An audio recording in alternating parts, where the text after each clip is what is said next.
It's week 1, and it's time for the whole 9 yards. Hello, everybody. Great to be back, staring in the face of another NEC football season, the league's 22nd year on the gridiron. All 7 Northeast Conference teams lift the lid off the 2017 season in the coming days. Let's not waste any more time. We'll examine the Week 1 action-packed slate in our opening drive. The 2017 campaign kicks off with some TNF action. 2 teams will take to the gridiron this Thursday night.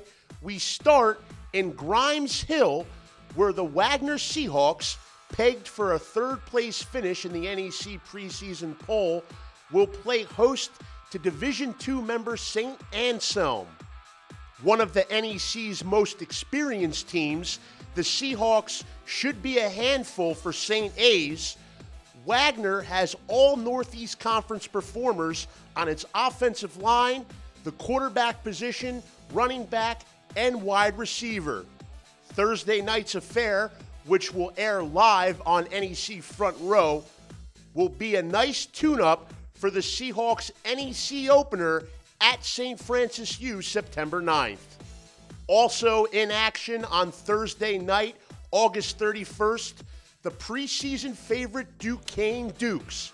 For the second year in a row, the Dukes open the season against a member of the vaunted Missouri Valley Football Conference. Last year, it was Youngstown State. This time, Duquesne heads west to South Dakota State, the number 4 team in the Stats FCS preseason top 25. South Dakota State has a pair of All-American pass catchers, wide receiver and tight end, should pose a challenge for the Dukes defense. The Dukes' best defense, however, may be a good offense. Duquesne should look to get A.J. Hines going early. The sophomore tailback, who won the Jerry Rice Award as the nation's top freshman last fall, led the NEC in rushing with over 1,200 yards. He had nearly 1,500 yards from scrimmage. Central Connecticut will get it started on Friday. Taking a step up in class, the Blue Devils will travel to ACC member Syracuse.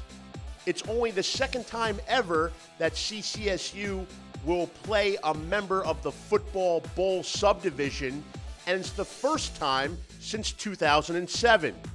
The Syracuse game kicks off a series of tough tests for Pete Rossamondo's CCSU team.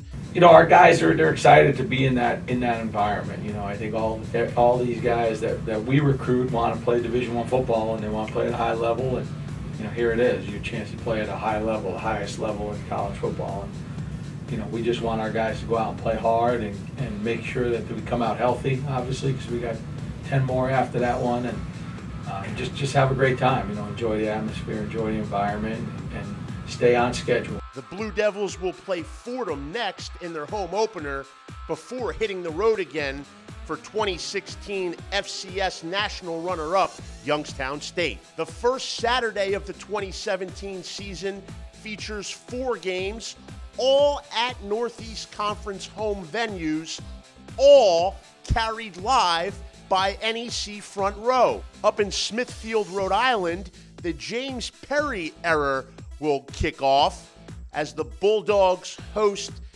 Division II opponent Merrimack. Perry, a former offensive coordinator at Princeton who was once a star quarterback for Brown, has admitted that he wants the Bulldogs to quote-unquote play fast. The offensive guru presided over one of the Ivy League's top attacks at Princeton, and on Saturday, he gets to bring that style to Smithfield as he makes his head coaching debut. Next, we go down the road to Fairfield, Connecticut, where Sacred Heart will host its second annual Heroes Day, recognizing first responders and military personnel. Meanwhile, on the gridiron, the Pioneers will play Stetson in the season opener for the second straight year. Last fall, Kevin Barry and the Pioneers defense bottled up the Hatters on opening day in DeLand, Florida.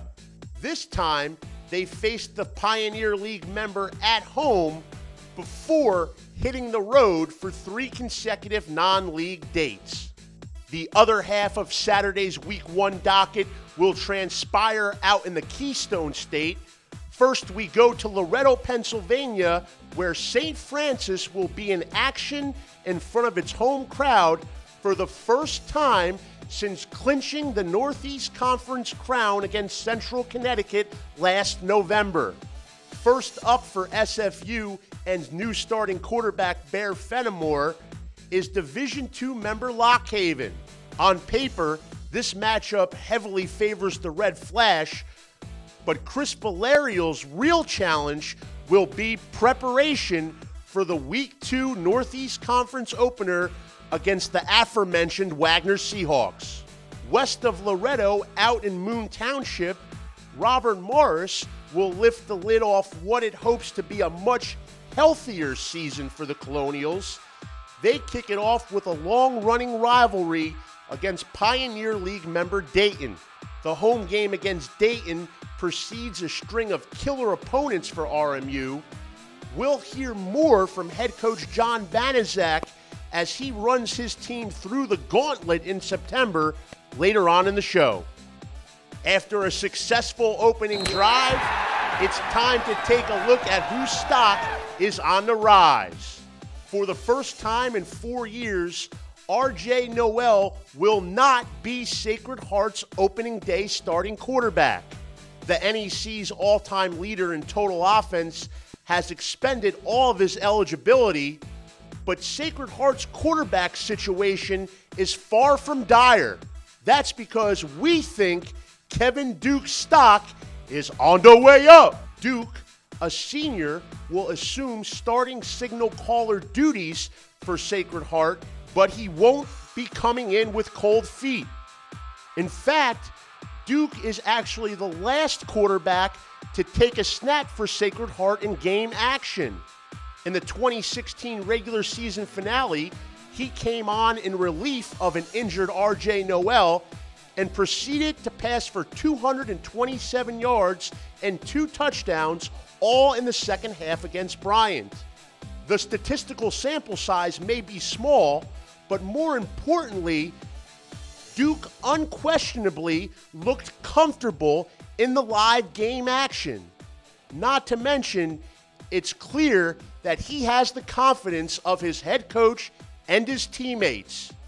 Sacred Heart's new starting quarterback, Kevin Duke, his stock is on the rise. It's week 1, and I'm not going to lie, I'm a little gassed. It's the perfect time for a Twitter timeout. Since we've been away for so long, we give you a double dose here in this week's Twitter timeout. We start with a tweet from Jordan Brown, former Bryant Bulldog, NEC's all-time leader in all-purpose yardage. Responding to a recent article from HeroSports.com, Brown speaks to the high level of competition that he faced week in and week out during his Northeast Conference playing days. So don't take it from me, take it from a former All-American all-purpose runner. There are no cakewalks in the Northeast Conference. Our second tweet takes us from the old to the new. It comes from Craig Haley, senior FCS editor for Stats Inc. It sounds as if Jerry Rice Award winner A.J. Hines is preparing to avoid any type of a sophomore slump. According to Duquesne head coach Jerry Schmidt, who's quoted in Haley's story, Hines came into camp in phenomenal physical condition. It appears as if Hines' off-season workout regimen and his improved diet are paying dividends. So that's our Week 1 Twitter timeout. Just a reminder to send us your thoughts using the NECFB hashtag, and you may see your tweet on a future episode of The Whole 9 Yards. Hut 42, Hut 42, Omaha, it's time for an NEC Audible. Our featured soundbite, which comes from Robert Morris head coach John Banaszak, can be related back to Jordan Brown's tweet from our earlier segment. Brown mentioned how it's a battle week in and week out in the Northeast Conference, and apparently Coach Banaszak feels the same way.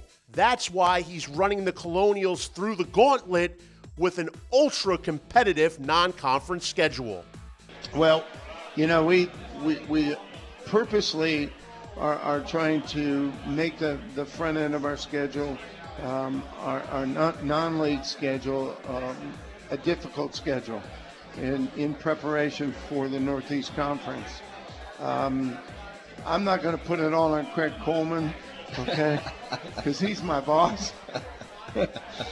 But, yeah, we're playing two of the Final Four teams in the FCS a year ago. Youngstown State was a national champion, runner-ups. It's a good test for us.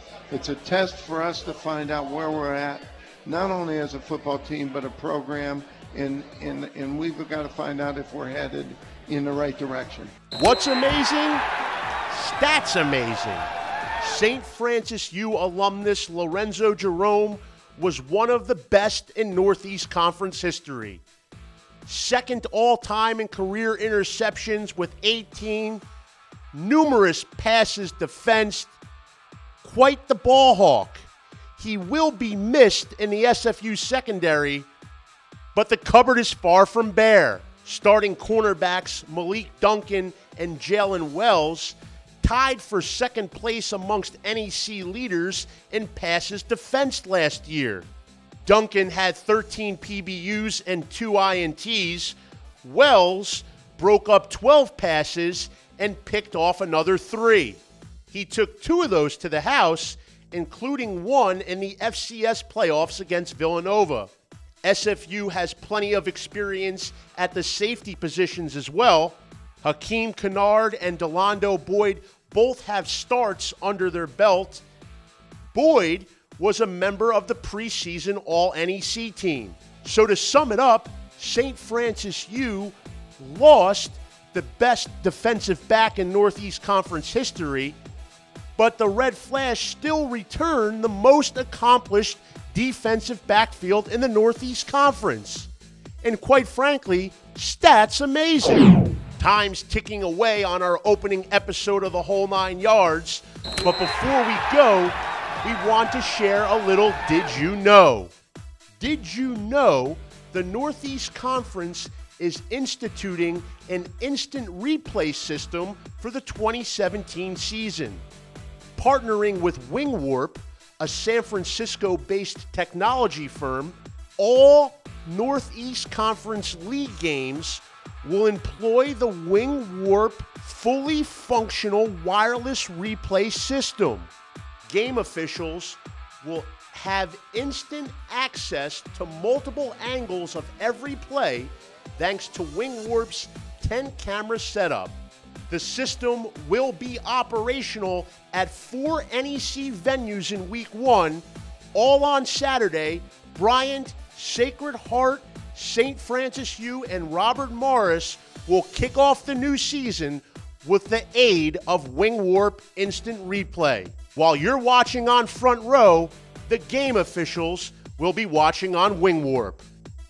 So after a long layoff, we're back and we made it through the Week 1 whole 9 yards. All 7 teams lifting the lid off 2017 this week. 5 of those 7 teams will play live on Front Row, beginning with Thursday night's affair between Wagner and St. Anselm.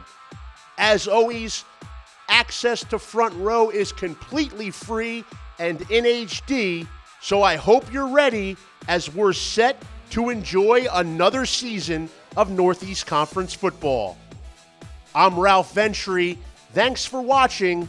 We'll see you again next week on The Whole 9 Yards.